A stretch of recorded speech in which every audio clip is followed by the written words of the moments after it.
Future में कौन से फील्ड्स में स्कोप है? अच्छे पैसे कमाने के लिए करियर ऑप्शन क्या है? क्या गेमिंग से करियर बनाया जा सकता है? देखिए, करियर के बारे में प्रॉब्लम ये होता है कि हमें ऑप्शंस पता ही नहीं होते। कितना मजा आएगा नहीं कि गेम्स खेल के करियर और पैसे बनाए जाए।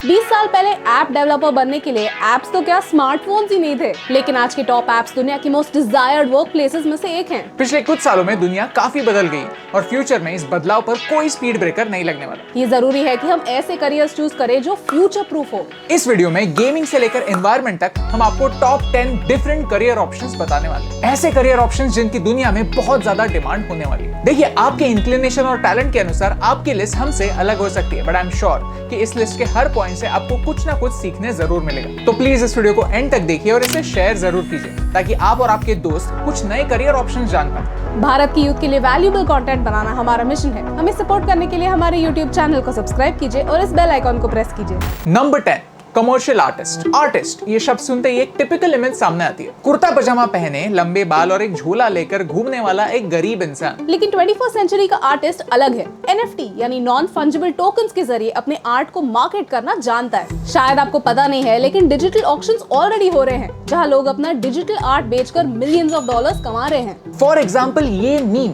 $5 लाख के लिए एज एन NFT बिक गया। 2020 में हमने देखा कि कई बिजनेसेस डिजिटली ऑपरेट करने लगे। हर बिजनेस को मार्केटिंग के लिए, लोगोस, क्रिएटिव्स, पोस्ट बनाने के लिए डिजाइनर्स की मदद लगने वाली है। मेन्यू कार्ड से लेके इंटीरियर डिजाइनर तक क्रिएटिव लोगों के लिए स्कोप बढ़ने वाला है। तो स्किल्स क्या लगेंगे? आपको टेक्नो savvy होना पड़ेगा। पहले लोग पेंट ब्रश उठाते थे, आज आपको सॉफ्टवेयर सीखना होगा। मोस्ट इंपॉर्टेंटली, सिर्फ खुद के लिए नहीं, लोगों के एक्सपेक्टेशंस के हिसाब से आर्ट बनाना सीखना होगा। Number 9, health care. Doctors, nurses, health care experts, ये ट्रेडिशनल ऑप्शंस कहीं जाने वाले नहीं हैं। लेकिन जब हम हेल्थ केयर की बात करते हैं तो टेक्नोलॉजी की वजह से नए जॉब्स क्रिएट जरूर होने वाले हैं। भारत जैसी डेवलपिंग कंट्री में टेलीमेडिसिन की जरूरत है। भारत के जिन कोनों में हैवी इक्विपमेंट पहुंच नहीं सकती, डॉक्टर्स पहुंच नहीं सकते, वहां डॉक्टर्स की एक्सपर्टीज पहुंच सकती है। गोइंग वन स्टेप अहेड, आने वाले 10 सालों में 5G टेक्नोलॉजी इंटरनेट कनेक्टिविटी बढ़ाने वाली। फिर डॉक्टर्स ऑगमेंटेड रियलिटी से रिमोट सर्जरी कर पाएंगे। ऑब्वियसली हेल्थ केयर एक काफी डिमांडिंग जॉब है, लेकिन काफी फुलफिलिंग भी है। हो सकता है आपको आपकी लाइफ में काफी ज्यादा ट्रेजेडी देखनी पड़े,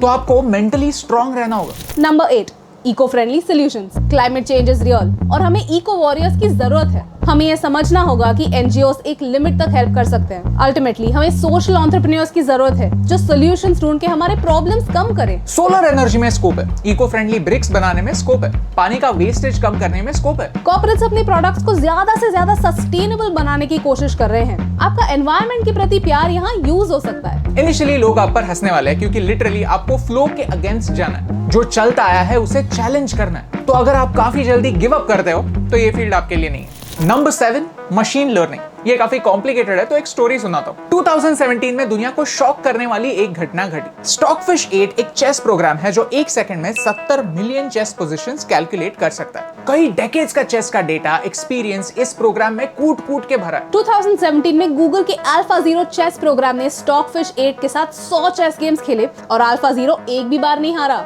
गजब बेइज्जती है। लेकिन सरप्राइजिंग बात यह है कि AlphaZero को किसी इंसान ने चेस खेलना नहीं सिखाया। वो खुद ही के अगेंस्ट चेस खेल कर सीखा, और वो भी सिर्फ 4 घंटों में। एक नए चेस प्रोग्राम को 0 से नंबर 1 बनने के लिए सिर्फ 4 घंटे लगे। That's machine learning. ऑब्वियसली हम आयरन मैन देख के सोचते हैं कि सब आसान होगा, लेकिन नहीं। कई बार काम रेपिटेटिव और टेक्निकल हो सकता है। मशीन्स को ट्रेन करने के लिए आपको मशीन्स के जैसा काम करना होगा। Number 6, law.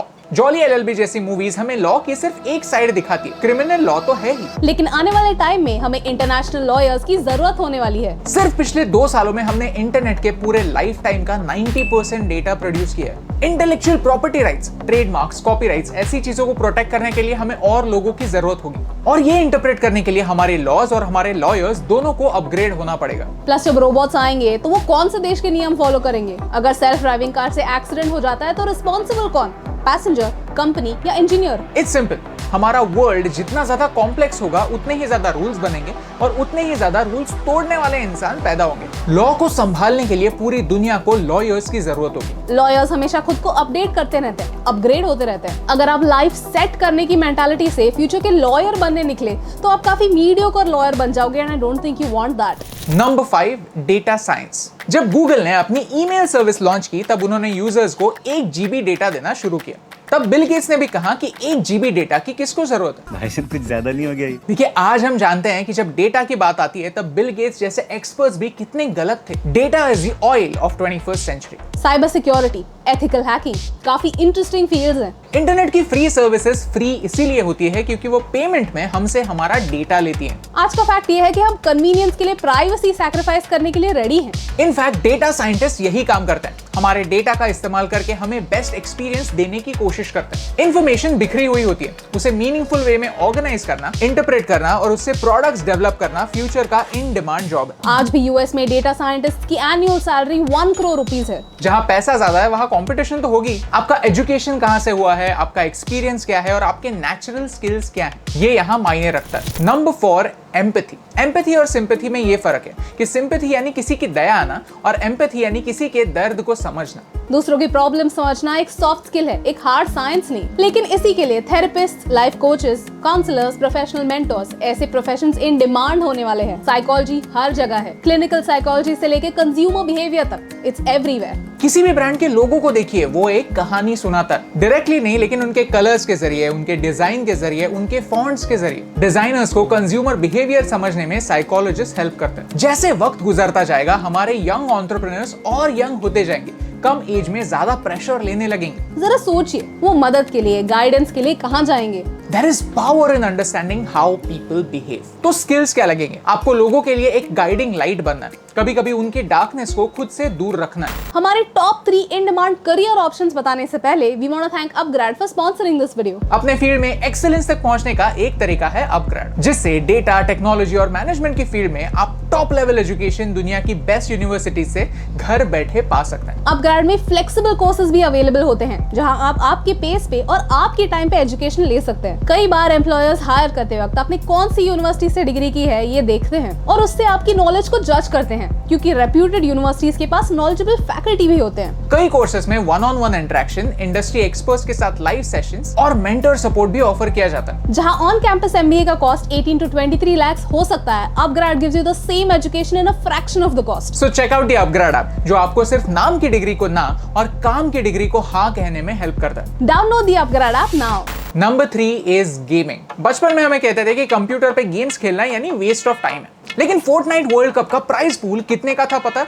$30 मिलियन। नहीं, मैं नहीं मानता। योहान सैंडरस्टाइन 27 साल का है और पूरी दुनिया का रिचेस्ट ई स्पोर्ट्स प्लेयर है। उसने पोर्चुगल के लिस्बन में 17 बेडरूम का मैंशन खरीदा। इसकी प्राइस है 54 crore rupees. Global gaming industry $300 billion की है और भारत में भी तेजी से बढ़ रही है। बात सिर्फ कॉम्पिटिटिव गेमर्स की नहीं है, गेमिंग रिलेटेड फील्ड्स भी ग्रो होने वाले हैं। Organisers, commentators, gaming journalist, reviewers, ऐसे फील्ड्स भी इन डिमांड होने वाले हैं। और प्रूफ आपके सामने है। इट्स नॉट अ कोइंसिडेंस कि दुनिया के highest subscribed individual YouTube creator ने गेमिंग और कॉमेडी से अपना पूरा करियर बनाया। जो लोग आज भी गेमिंग को करियर ऑप्शन नहीं समझते, वो पास्ट में जी रहे हैं। लेकिन गेमिंग एज अ करियर आसान नहीं है। किसी भी दूसरे स्पोर्ट की तरह यहाँ भी डिसिप्लिन की जरूरत है। एमेचर गेमर्स और प्रोफेशनल्स में डिफरेंस यही होता है कि प्रोफेशनल गेमर्स अपने गेम्स को अपना काम समझते हैं, स्ट्रैटेजी बनाते हैं कि कैसे ग्रो करें, कैसे अपना गेम सुधारें। Number 2, waste. किसने कहा कचरे की वैल्यू नहीं होती? चाइना में 1 साल में कचरे से इतना कोबाल्ट रिकवर होता है जितना कि वहाँ माइन भी नहीं होता। सिर्फ ई वेस्ट का एग्जांपल लेते हैं। सोचिए,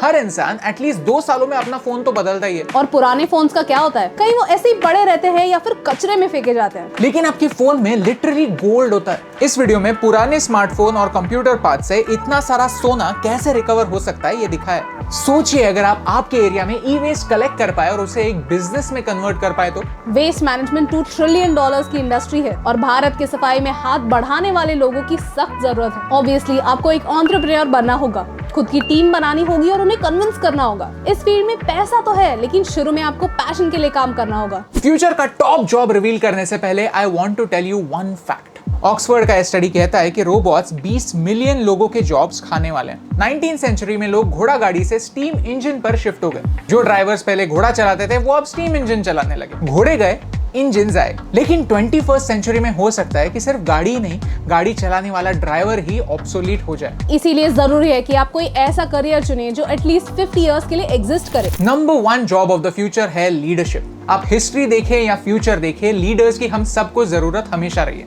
पहले राजा हुआ करते थे, आज एंटरप्रेन्योर्स हैं, बिजनेस लीडर्स हैं। क्योंकि लीडर्स जॉब टेकर्स नहीं, जॉब गिवर्स होते हैं। लीडर्स अपॉर्चुनिटी सिर्फ खुद के लिए नहीं, अपने टीम के लिए भी ढूंढते हैं। ग्रोथ के लिए एक्सटर्नल फैक्टर्स से ज्यादा इंटरनल फैक्टर्स पर निर्भर होते हैं, फिर वो कोई भी फील्ड हो।